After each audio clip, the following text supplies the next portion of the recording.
Okay, this is Jim Condit Jr. for the March 8th, 2016 report on the computer vote fraud that's headed Donald Trump's way in Ohio. Having watched the Buchanan-Dole contest in 1996 and the Ron Paul versus McCain in 2008 and Ron Paul versus Romney 2012, I can see in slow motion the same thing being done to Trump that was done to Buchanan and was done to Ron Paul in the years past. The big media, all five of the networks, prepares the people for a computer-rigged outcome. Because remember, if you haven't heard Election Night Gatekeepers yet, even though it's 73 minutes, the networks work together intimately with the three big companies that count 96% of the votes.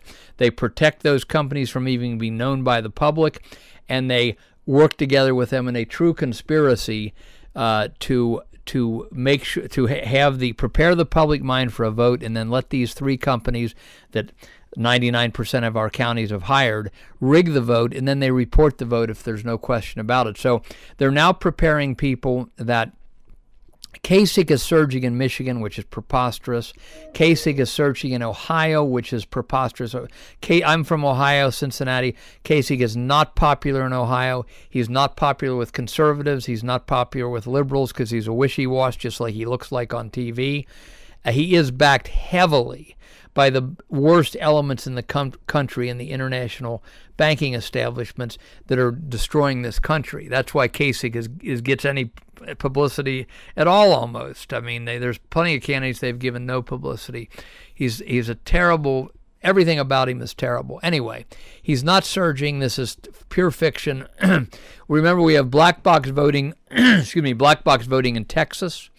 I don't believe that Trump lost there. There were, according to Roger Stone, there's been over 600 people who have filed complaints that they voted for Trump and it was changed to Rubio. A few people, somebody else, but mostly Rubio. WLBJ, the station down there in Williamson County or near Williamson County, had on 5 callers on the morning of Super Tuesday election. You can Google that. 4 of them had their votes changed to Rubio when they voted for Trump. The other one to somebody else who I'd never heard of. So what's happening now is they're preparing people. They're maybe deciding whether they can actually do so much propaganda by next Tuesday. That would be the March 15th. This is being made on March 8th, 2016. If they can do so much propaganda that they can steal Florida from Trump, Florida from Trump, and give it to Rubio. Now, Rubio had a big meeting last night in Florida. I think it was in the Tampa area, and they had a stadium that could hold 5,000 people. Guess how many people showed up? 300.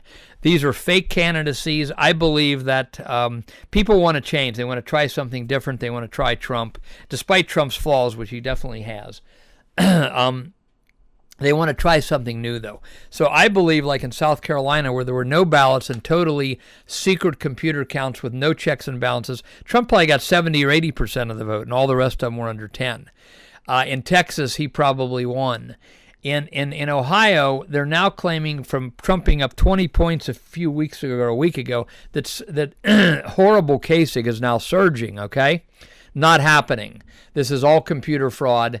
And watch soon for the video that will go up on openlettertodonaldtrump.com, and that will go into depth in this.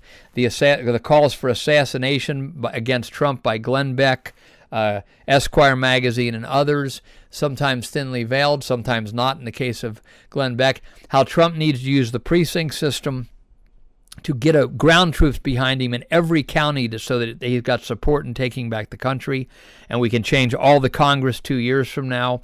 And finally, of course, we'll be talking about the vote fraud, but finally how the money could be fixed within 4 months of implementing American national credit. It's called social credit on the internet, but that's a horrible name for America.